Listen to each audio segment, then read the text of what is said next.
name is Marcia Goddard. I'm a neuroscientist, and about 6 or 7 years ago, I left academia to go into corporate consulting. I did that for a number of years, and then I got in touch with the Contentment Foundation. And the Contentment Foundation is a nonprofit that has as its mission to bring indestructible well-being to 1 billion people within one generation, which is something that that resonated so much with me. And the Contentment Foundation does it in two ways. The first is by going to schools with our 4 pillars of well-being curriculum. And the second, and that's what I'm responsible for, is by working with large organizations globally to bring well-being into the organization. And for me, the great thing is that I'm responsible for Contentment for Business. So I work with the large organizations, and all the profit that we make goes towards our school program, which means that we're able to help schools in at-risk communities worldwide who aren't able to afford the program themselves. So I feel like I might have found the perfect job. It's a really good question, because we all know what not being well looks like, but we don't really know what being well looks like. So just from a physiological perspective, wellness just means that you're able to regulate your nervous system, that you're able to find the balance between sympathetic and parasympathetic activity so that you know, okay, I'm stressed right now, so I need to do something to calm myself down. I think an office that has wellness, or an emotionally intelligent office, is an office that understands this, that understands that that is how our bodies work, and takes active steps to make sure that everyone in the office is able to do that, is able to regulate their nervous system from a physiological perspective. Many ways to do that, of course, but I think at its core, that's what wellness is about. We have our 4 pillars of well-being: mindfulness, community, self-curiosity, and contentment. Those 4 pillars are related to well-being, but you can plot them on inclusion as well, because if you don't have an inclusive environment, you don't have an environment that is well. And I think right now, if you don't have any of those feelings, if you don't have any anxiety, any depression with what's going on in the world right now, like there's war, recession, politics is a mess. I think it would be strange if you were absolutely okay at the moment. Yeah. I'm really happy that we now live in a world where, at least in some places, we've come to accept that there is like a big gray area called life. Yes, we're all just humans. Yeah, exactly. Where sometimes you will be well, and sometimes when the world sucks, which it does, but there are times when the world's just not that great, and you won't be well. And it's not because you're crazy or because you're weird. It's because you have a natural reaction to something that's happening in the world. I think we all know what that looks like, don't we? Like when it goes wrong, it's like there's toxic cultures of fear, lots of conflict. Basically, what happens is people will get sick and people will leave when you don't have wellness or emotional intelligence in your office.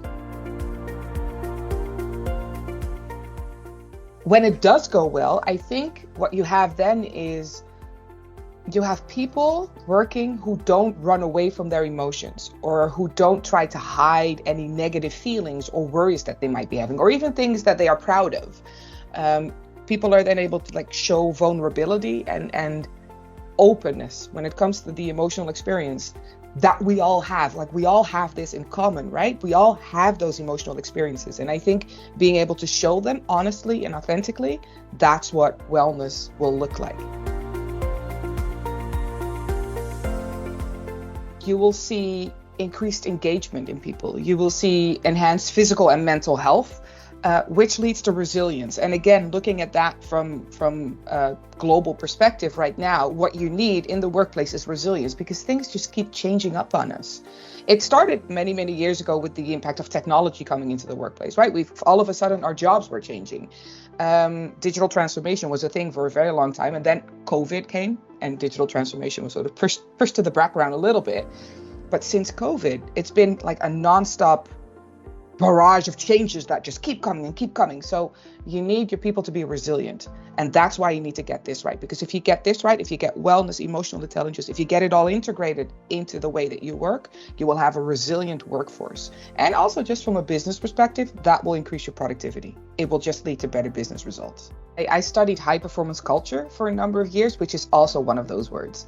It's one of those words where people think, oh, if I don't perform, I'll be fired, or I need to work myself to death in order to be all right. When in essence, high performance culture is a culture of resilience. And what it just means is that you do everything to make people thrive. You want your people to thrive, and that's taking care of them. And that is also understanding when they're not okay and making that okay. So yes, absolutely. Resilience is about being able to deal with the ups and downs that life giveth.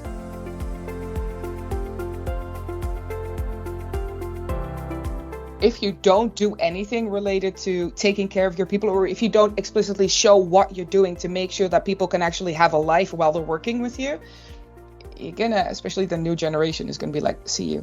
I'm not gonna do that. I'm not gonna do that to myself. Anyway, the latest generation that is now coming into the workforce, they want this because they are seeing they've had to deal with a world that's on fire pretty much their entire lives, and they're not willing to give up everything just for a career. So it is a massive, massive push for your employer brand if you do things like this. If you show them that you want them to be well, you don't just want them to work hard, and you're not just paying them money, you're also paying them in well-being, you're paying them in work-life balance. So they want to feel sort of taken care of, really.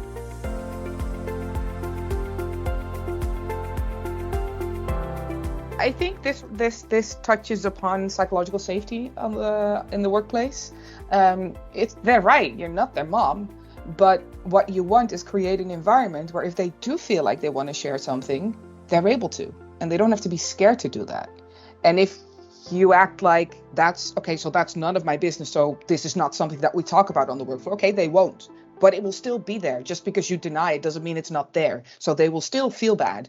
If you open that door to talk about it, then, and they feel like they can if they have to, that in itself just sort of decreases anxiety and all of that. It helps to just feel like you're in an environment where it's okay to feel that way. So it doesn't mean that you have to pamper them or you have to take care of them no, it's their own responsibility. But as a leader, it's really important to open that door.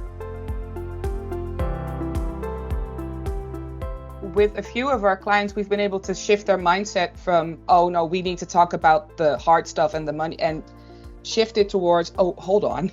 If we work on the soft stuff as well, it will lead to more of the hard stuff. It will actually help there's a huge business case there. It's finding the right language. You're absolutely right. Like if we've used the wrong language in the past, and they would be like, yeah, it's not for us.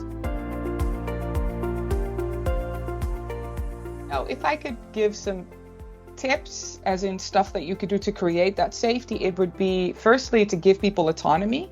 So just say, okay, I hired you for a reason, so I'm not going to micromanage you. Yes, I'm your boss. I'm not saying that there shouldn't be hierarchy, but you hired people for a reason, let them do their job. That's one. That will already give them some breathing space. The second one is to explicitly show trust. And by that, I mean, I think work from home is a really good example. Like there are still leaders who'll be like, I don't want my people to work from home because I'm afraid that they won't work. Mm. Well, if your people don't work when they're working from home, then something is fundamentally wrong with your culture, because that's not how anybody wants to be, right? You don't want a job where then you would just need a different job. So showing them trust, as in don't check on every single thing. Don't call them to see if they are working. Maybe they're walking their dog, that's all right. So trust them to do the work. And the third would be, if you show vulnerability as a leader, that makes you human.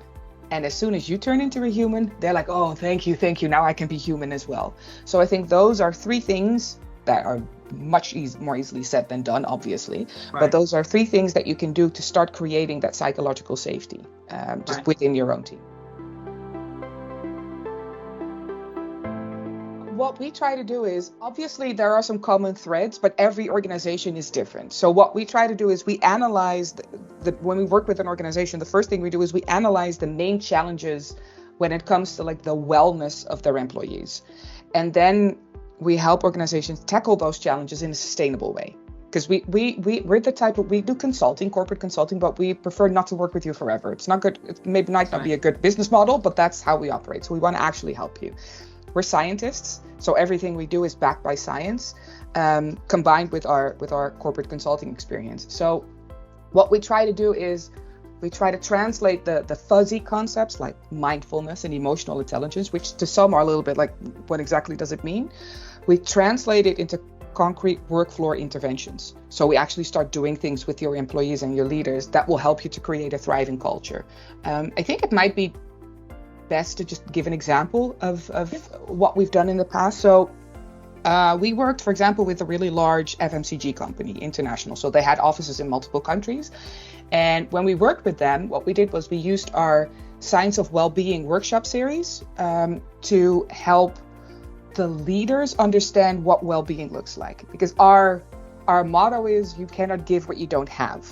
So when we work with organizations, we try to start with the leaders, because if they don't understand who they are and how they relate to the world, and if they don't understand their own well-being, it's going to be very difficult for them to bring it to their teams. So we started with the leaders, training them.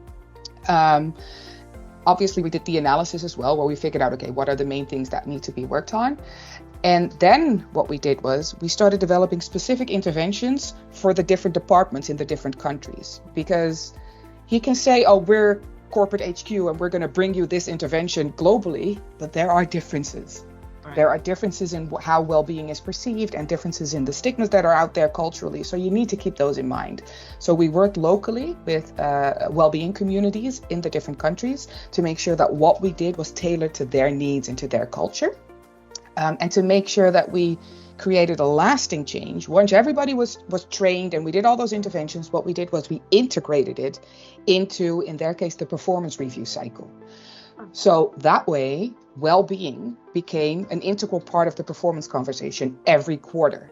And that allowed us to leave and be okay with it, be convinced that, okay, they can manage this themselves. Then it becomes self-sustaining. That's our end goal. So well-being becomes a KPI. How are you as a leader taking care of your team? How are you creating that psychological safety? And that requires it basically requires a shift in mindset, I think, because when we talk about performance, we tend to think of like hard KPIs, like revenue and all of that, which makes sense. There's nothing wrong with that. If you're a commercial company, I get it. But by making well-being a part of that conversation and actually creating soft KPIs related to well-being, not that people will be fired because they're not taking care of their teams. Right. It's just that you're aware of it. You're aware of it. It becomes part of the conversation, which means everything that you've learned throughout all those workshops that you did remains active. Because what happens a lot is you do the workshop and then 6 months later it's gone. And that's what we want to prevent from happening.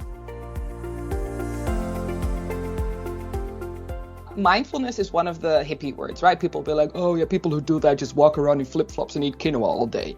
That's literally something that I've heard when I did a workshop on the science of stress. But what happens when you do mindfulness, and that could be meditation, but that could also be just walking and focusing on how you're walking, just doing one thing at a time. That's what mindfulness is, doing one thing and focusing on that one thing.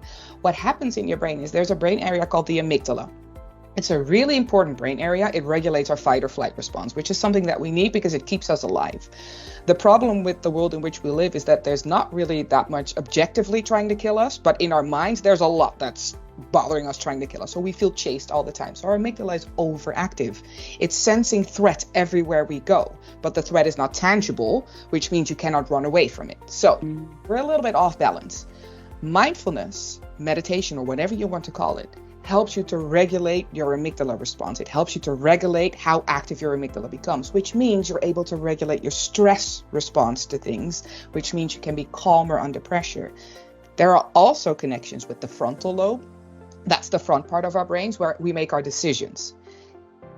Neuroscientific research has shown that people who regularly who have like a daily mindfulness practice of some sort, could be meditation, could be going for a walk in silence, anything, they make better decisions because they're able to regulate the impact of emotions on their decision making. So on the level of physiology of the brain, there's a measurable impact of these hippie woo-woo things that will make you better at what you're doing. All of those tiny little things that you do that you may feel have no impact whatsoever, when you put them all together, it's not like a miracle cure. It's not like, oh, I meditated once, I'm fine now. No, done. Yeah, exactly. No, just like everything else that you do, just like how you have to take care of your physical health continuously, it's the same with your mental health. You have to continue. Our motto is you cannot give what you don't have. So if everybody starts taking care of themselves, it's part of it. So taking good care of yourself, one of our pillars is community. And community is focused on the other. It's focused on selfless service. It's focused on a mindset of abundance instead of scarcity. So if you're able to do that, if you're able to do that for yourself, then everything will be better for it.